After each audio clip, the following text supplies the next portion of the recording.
everyone. It is a good day together as a group. In this occasion, my group SGD B6, majoring in medical education at Udayana University, would like to share our student project. The theme is about grey literature. It is mostly about the review and detail about searching health sciences correlated to grey literature. Today, myself, Yukta Iswari, would be the operator and also the moderator during this whole presentation. Before we start, I would like to introduce my SGD B6 members. First of all, Amadeus Fernandito, Yukta Iswari, Trifena Lisanias, Celine Aurelia, Jansen Jayadi, Kosalya Arini, Viona Mareska, Stenly Yosua, Krishna Putra, Sherly Septiana, Mahatma Amara, Justin Lordia Lin, and that's it. Table of contents. We will discuss about grey literature mostly and consist of introduction, discussion, and conclusion. Introduction, we will talk about background, objective, benefits, and problems. Discussion, we will share about general overview, systematics outlining between health science and grey literature, importance of grey literature in health searching, comparison, advantages, disadvantages, and solution. And last but not least, conclusion. Before we start our presentation, I would like to thank God for the opportunity given to us to finish the work and be able to present the result right now. We also would like to express our gratitude to Dr. KJ Ayu Chandra Dewi, Specialist Orthopedic Consultant, for supervising and supporting us during this project. And Dr. Putu Gede Sudire, SGD Specialist Syaraf MSc, as our project evaluator. All right, Mahatma will start this presentation. Go ahead, Mahatma. Thank you, Yukta. First is introduction. Literature is work of imagination characterized by excellence of styles and expression and by themes of general or enduring interest. There are many kinds of literature that exist in the world. Literature has a major role in health science. We can find a lot of information about health science in literature. With literature, we also can find many references about our research and study on health science. Grey literature is one of it, and it is popular as resources of health science information. This kind of literature is a popular kind of literature that is used in many research and study. Before we start our student project, we set some objectives. There are, first, to know what grey literature is. Second, to know the strengths, weakness, advantage, and disadvantage of using grey literature on health science. And third, to compare grey literature with another literature. With these student projects, we also find some benefits. We can know about what grey literature is. We can know what is grey literature, strengths, weakness, advantage, and disadvantage while we use grey literature on health science. We can know the difference between grey literature and other kind of literature that exists. While we starting our student project, we find some problems while we starting it. There are, what is grey literature? What is grey literature? Strengths, weakness, advantage, and disadvantage while we use it on health science? And what's the difference between grey literature and other kind of literature that exists? That's from me. These presentations will continue with my friends. Okay, thank you, Mahatma. Now we will go to the second chapter about discussion. But first, let me introduce you and explain about the general overview of grey literature, which consists of definition and short history about the grey literature itself. So first, grey literature could be defined as a literature that can be produced on all levels of government, academics, business, and industry in print and electronic formats, but it is not controlled by commercial public. Okay, now the term grey literature first mentioned at the conference organized by the Commission of the European Communities and the British Library Lending Division in 1978. The System for Information on Grey Literature, or for short SIGO, created in 1980. It was the first multinational interdisciplinary database, which was a closed access database. But according to the request of many people, it was discontinued in 2005. But as the substitute of SIGO, OpenSIGO was created in 2007 as an open access medium for all to access. From 2006 until now, grey literature has been in a transition situation where the community keeps on exploring and challenging norms through its international conferences. That's for me. Now my friend Dito will continue the presentation. Thank you for the time. Now I will explain about the systematics. So sometimes grey literatures are quite troublesome to be found as they are not published commercially and mostly are not listed in a well-known literature source. But some methods have been identified by researchers to find the grey literature itself, such as first, internet search engines. Using internet search engines such as Google or Bing and etc. is one of the options and usually is the first option to search grey literature. Simply type the keywords and thousands of findings based on the keywords will be listed and will be shown too. But usually specific keyword typing methods are also used for less general findings, such as by adding keywords like file type, PDF, and etc. Next one is grey literature's databases. Searching in grey literature database gives the best possibility in finding grey literature. There are some known grey literature databases in the internet, such as OpenGrey, New York Academy of Medicine's grey literature report, grey source, and etc. Next one is by institutional repositories. Searching in database of an official institute such as universities is also a good option, but the researchers need to be provided an access for the literature. Some repositories provide open access for some publications to all publications, but some also make it public restricted, so it requires some financial payment in it. Next one is by general request in public media. Posting a request for specific information in public media such as by social media, by press conference, and etc. will enable us to get some literatures for either well-known or relative unknown authors. And last one is the request to specific individuals or groups. In these methods, the researchers will send a request specifically to a relatively non-personal group for information in form of grey literature. This method depends on the willingness of the target, whether he or she wants to provide the information or not. Next one will be presented by my friend Krishna. Thanks for the time, Dito. So today I would like to continue this presentation about the general overview of health science. First of all, we should know about what is health science. Health science is a group of applied disciplines dealing with human and also animal health. There are two parts of health science, including the study and the application. The research is carried out on the main science of biology, chemistry, physics, and a social science such as medical sociology. Another field of health science include the study of medicine, nutrition, and other health problems. The effects of this study on humans and animals are also discussed. But seen from medical field, health science tries to explain how the human body works. Other fields of science that make important contribution to health sciences include public health, medicine, biochemistry, biotechnology, nursing science, pharmacology, pharmacy, epidemiology, genetics, and others. That's all from me. My friend Celine will continue this presentation. Alright, thank you, Krishna. Now, as my friends has been explaining about health science and grey literature, now I'm going to explain about the outlining between health science and grey literature. Recently, researchers are starting to recognize the value of grey literature, especially for environmental science and medical health science.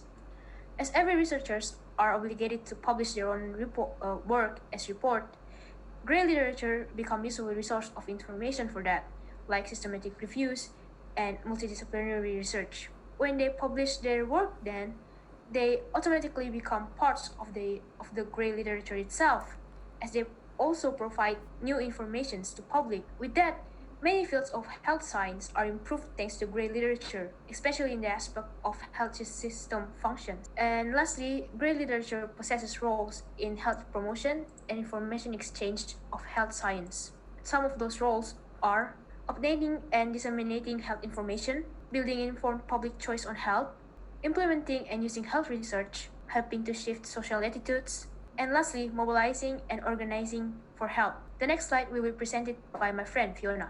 Thank you for the opportunity, Celine. Now, to continue this presentation, the next slide will be talking about the importance of grey literature in health searching. Now, grey literature plays a vital role in the medical field for several reasons. The first one is that the information regarding health may not always be available or up to date with the most current health statistics and conditions. The amount of health information in a country, more specifically developing ones, are always vulnerable to changes in politics, economy, civil strife, and even natural disasters. Because of this, the health information provided by the government may be minimum. Secondly, the existence of grey literature also aids these countries by providing more information that can be openly accessed. Information resources such as databases, e-journals, websites, and directories aid these organizations in executing their roles to actively develop better health initiatives and systems. Moreover, they are also free of charge and free of licensing restrictions as long as they are acknowledged by using proper citations. Lastly, grey literature can also be used for researching healthcare information, especially works that are provided by non-governmental organizations or NGOs. They play key roles in developing innovative initiatives and programs that address health issues. To some degree, NGOs even have more extended knowledge of local conditions, such as the health infrastructure and personnel, more so than the government, because these rural populations may not always be a priority. Next, we'll be talking about the comparison by other types of literature by my friend Justin.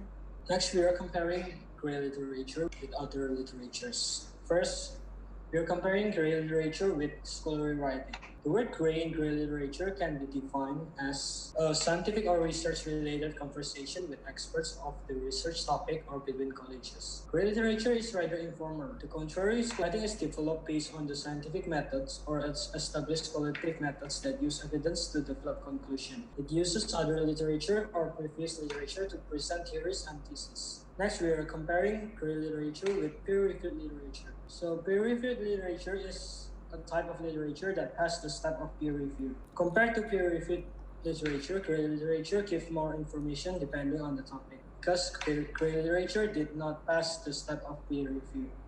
Next, we are comparing grey literature with black and white literature. Black and white literature is the most common type of literature that is usually found produced by commercial publishers. The word grey in grey literature can be defined as that it is not readily discoverable based on traditional search engine search. It can only be accessible through an organization website specific search tool. It cannot be found in search engine results. It is not commercially published. Next. Thank you for the explanation, Justin. Now I'm going to explain the advantages of grey literature searching in health sciences. As my friend said on previous slide, the grey literature is not controlled by commercial publisher. Unlike many literature, the grey literature can include many unpublished data, such as conference abstract or individual trials. And the trials can be both positive and negative result. Commercial publisher tend to publish positive result earlier than the negative result trials. So it takes time for the publisher to publish the negative result trials. So one of the advantages of grey literature is that it minimizes the time lag bias. And then the advantages of the grey literature for other research projects are more current, with better coverage of emergent research area. Why is that grey literature is more current? Because commercial publishers tend to publish journals, articles, etc. that go through peer review. That is review with professionals. And of course, it will take time to publish the literature. So grey literature is more current, and then grey literature can be a better source of information on policies and programs. Next. Also, grey literature can be a source of different perspective than mainstream publication offer, and grey literature also more detailed than journal articles with raw data or more extensive context that would be useful for some researcher. And lastly, the advantages of the grey literature for public health researcher is that can reduce the impact of publication bias, as I said earlier. And lastly, can provide useful contextual information on how why and in whom complex public health interventions are effective. My friend Stenly will continue. Thank you. Thank you, Sherly. Then I will explain the disadvantage of grey literature. Grey literature has many advantages. It has some disadvantages too, like the first is lack of peer review. Grey literature is classified as literature that is not used for commercial purposes, therefore reduces the number of reviews made by various legal institutions. And second is quality of studies found in grey literature. Like any source, information that was obtained from grey literature requires a critical evaluation and appraisal to determine the quality of said information. As an example, the AACODS checklist made by Jessica Tyndall from Flinders University Medical Library provides five main criteria to judge quality of a certain information. Another example includes the Cochrane Handbook, which is the most commonly cited to be a gold standard to conduct systematic reviews and provide guidance for specific grey literature searching methods. And next, my friend Jansen will explain the solution. Thank you for the chance. Now we are going to talk about the solution to minimize the disadvantages of the grey literature, and we can still get the valid information from the literature. First, refreshment of literature periodically. Refreshment of literature is required to keep some content and information of the journal valid and up to date. Next, we can attach the source of grey literature. Source of grey literature may be spread to convince the reader about the validity of the information. Next, researching and observing periodically. Research and observation need to be done periodically for further development of information and content of the grey literature. Next, identify relevant authorities or stakeholders. We may search comparison literature for relevant authorities, organizations, or stakeholders. Look at the first 5 to 10 pages of the literature and look at who published the relevant document. And last, identify who is responsible for the intellectual content. Identification of these kind of things is important to make sure the validity and novelty. We may ask, is the publisher associated with a reputable organization or not? Do the publishers have professional qualification or not? These kind of things may help you find and take information from the right source. And the next presentation will be presented by my friend. Thank you for the time. And now I'm going to explain the conclusion. So the conclusion that we can draw by doing this student project is that first we have acknowledged the definition of grey literature, the advantages, disadvantages, and what we can do about it. So let's first talk about the definition.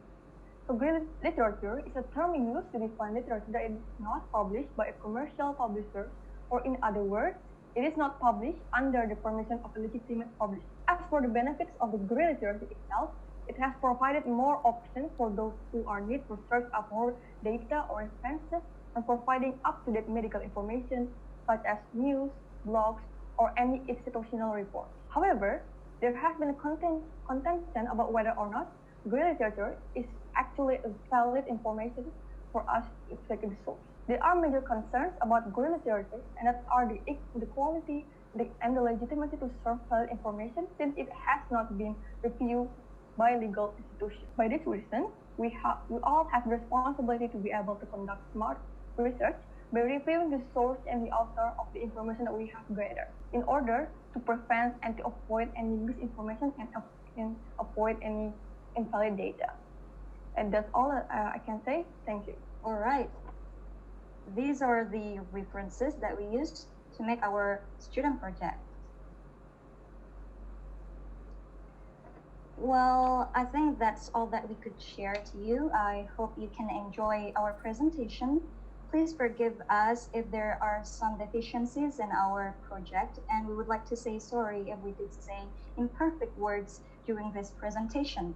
Lastly, I would like to say a small quote. It's about education. So, education is the passport to the future, for tomorrow belongs to those who prepare for it today. Malcolm X. Thank you and have a nice day.